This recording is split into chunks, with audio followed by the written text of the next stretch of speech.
Selamat siang teman-teman semuanya. Assalamualaikum warahmatullahi wabarakatuh.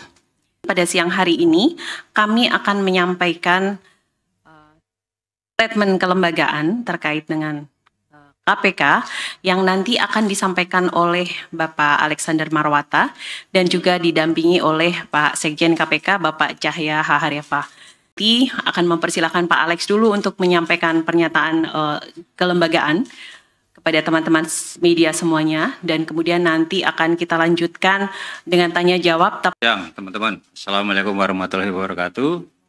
Shalom, salam sehat dan bahagia untuk kita semuanya. Menyikapi pemberitaan media tentang penetapan Bapak Firly Bahuri sebagai tersangka dalam perkara dugaan suap yang sudah diumumkan oleh Polda Metro Jaya pada tanggal 22 November 2023. Pertama, kami atas nama Komisi Pemberantasan Korupsi menghormati proses hukum yang berlangsung di Polda Metro Jaya. Yang kedua, bahwa sesuai dengan ketentuan pasal 32 ayat 2 dan ayat 4 Undang-Undang 19 tahun 2019 tentang perubahan kedua atas Undang-Undang Nomor 30 tahun 2002 tentang Komisi Pemberantasan Tindak Pidana Korupsi, dalam hal pimpinan KPK menjadi tersangka tindak pidana kejahatan, pimpinan KPK diberhentikan sementara dari jabatannya. Pemberhentian tersebut ditetapkan dengan keputusan Presiden.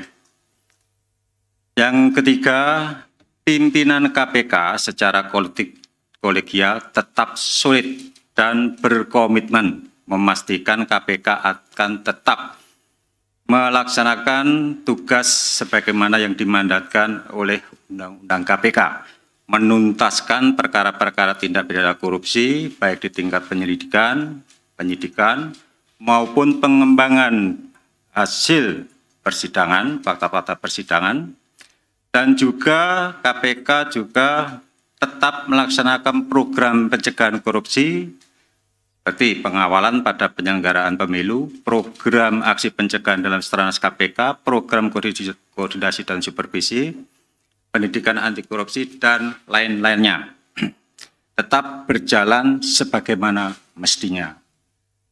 Yang keempat, kami menyadari bahwa pemberantasan korupsi tidak bisa dilakukan sendiri. Oleh karena itu, KPK juga akan terus bersinergi dan berkolaborasi dengan seluruh stakeholder, kementerian, lembaga, baik pemerintah pusat maupun di daerah, serta para pelaku usaha dan seluruh masyarakat Indonesia. Dan yang kelima, terima kasih atas dukungan masyarakat kepada KPK selama ini, dan kami akan terus memberikan update terbaru mengenai kerja-kerja KPK secara transparan kepada publik. Demikian kami sampaikan pernyataan dari KPK. Terima kasih. Baik, saya hanya memberikan 3 kesempatan. 1, 2, dan 3.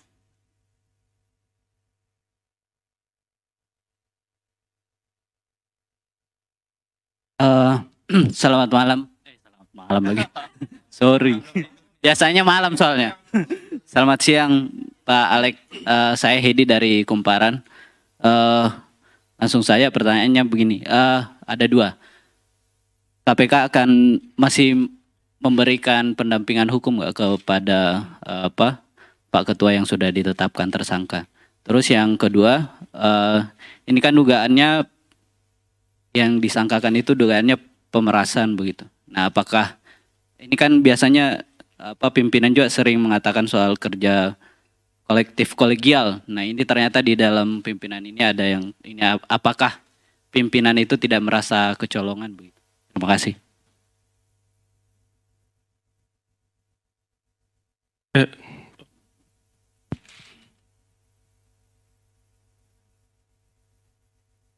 Ya, yang jelas Pak Firly masih sebagai pegawai KPK. Gitu. Jadi tentu saja dalam menjalankan tugas dan kewajibannya yang bersangkutan berhak untuk mendapatkan bantuan hukum. Yang kedua, apakah KPK kecolongan? Kita nggak pernah merasa kecolongan. Jalan internal di KPK sudah berjalan dengan baik, meskipun ada kejadian-kejadian, ya apalagi ini kita harus tetap menganut asas praduga tidak bersalah, kan seperti itu. Sedangkan yang sudah terjadi, ya seperti teman-teman juga ketahui sebelumnya, ada penyidik yang kemudian lakukan tindak pidana, ya. Apakah itu juga kecolongan? Ya, sistem nanti yang akan berjalan. Ya.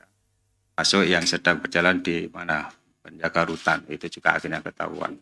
Dan kami masih tetap meyakini bahwa apa yang kemudian menjadi persoalan pada siang hari ini juga oleh Polda Metro Jaya itu juga dilaksanakan dengan profesional, ya. Dan kita akan mengikuti proses penyidikan di Polda Metro Jaya dengan pendampingan dari Biro Hukum. Saya kira itu. Ya, Baik, pertanyaan selanjutnya. mau nanya soal ini.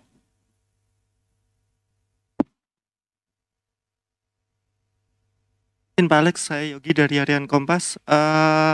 Yang pertama itu soal tadi kan ada ini ya pemberhentian sementara gitu ya, berarti ada ketuanya yang akan mengganti. Itu siapa? Terus kemudian bagaimana relasi KPK dengan kepolisian pasca penetapan tersangka ini? Kemudian tadi kan sebelum konferensi ini sempat ada rapat internal ya Pak, minus Pak Gufron ya. Nah itu hasil rapat internal itu apa saja?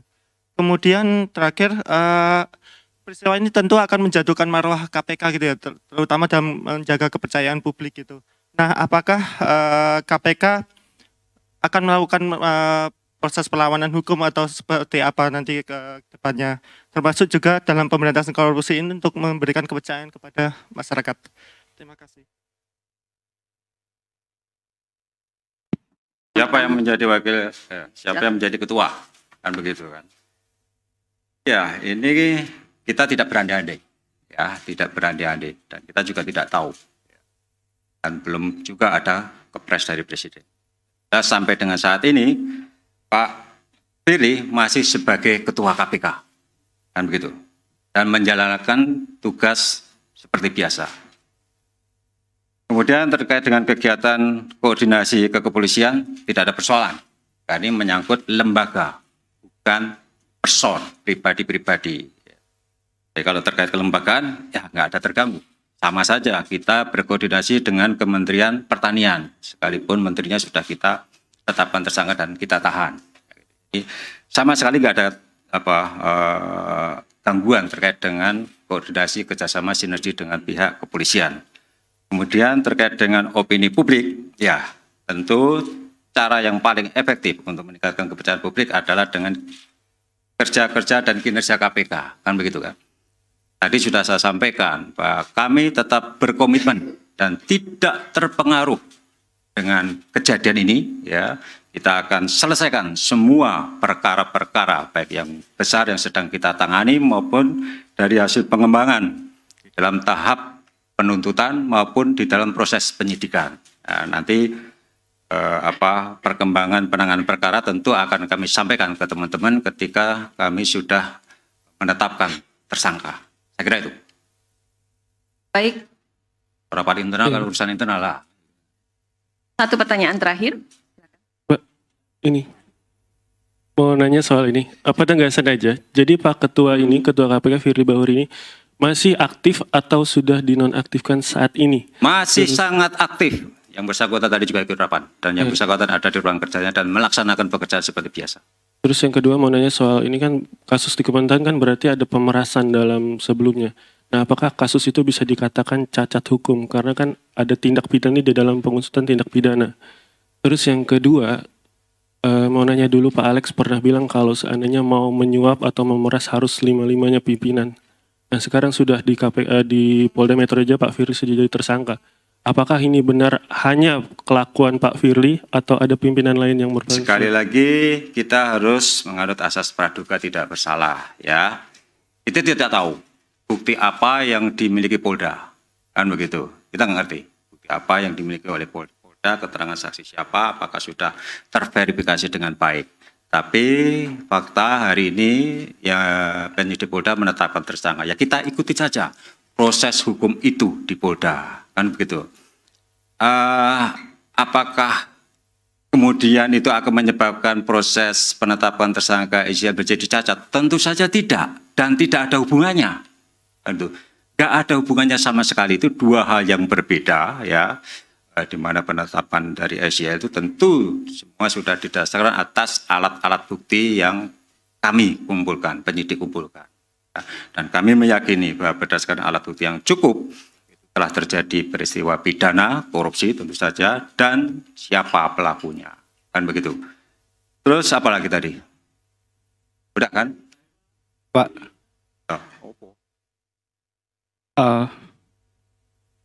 Ya, tentu itu menjadi hak dari Pak Billy untuk melakukan perlawanan. Kalau yang bersangkutan kan berkali-kali, saya kira sudah teman-teman wartawan juga sudah mendengar dari statement beliau bahwa yang bersangkutan tidak pernah menerima suap, tidak pernah melakukan pemerasan, kan begitu. Tentu dia Pak Billy punya dasar menyampaikan pernyataan itu. Dan ketika yang bersangkutan akhirnya ditetapkan tersangka, tentu ada upaya-upaya hukum yang akan Pak Billy lakukan, misalnya dengan melakukan pra-peradilan. Itu hal yang normatif saya kira. izin saya Yomal dari suara.com, ingin minta tanggapannya Pak Alek. Kita mundur ke belakang, kita mulai dengan perkara Ibu Lili Pintauli. Itu juga ada kasus dugaan gratifikasi. Itu sudah lewat. Sekarang kita maju saat ini juga ada dugaan pembocoran dokumen oleh Pak Yohanis Tanak. Itu juga disidangkan di Dewas. Ada pendapat yang menyatakan bahwa itu juga terbukti. Dan sekarang Ketua KPK pertama dalam sejarah Indonesia sejak KPK berdiri 2023, pimpinan KPK menjadi tersangka korupsi. Yang ingin saya tanyakan, apakah ada permohonan maaf dari KPK kepada masyarakat atau rasa malu kepada masyarakat? Sekali lagi, itu yang ingin saya tanyakan. Ya, kita juga harus berpegang pada prinsip praduga tidak bersalah. Itu dulu yang kita pegang, kan gitu kan? Apakah kami malu? Saya pribadi tidak. Ya, karena apa? Ini belum terbukti, Ya, Pak Tanak. Kasus Pak Tanak di Dewas dinyatakan tidak terbukti. Itu yang harus pegang. Masyarakat menilai, masyarakat dasarnya apa? Kan begitu. Tetapkan tersangka, oke. Tetapi sekali lagi, ini baru tahap awal. Nanti masih ada tahap penuntutan dan pembuktian di persidangan.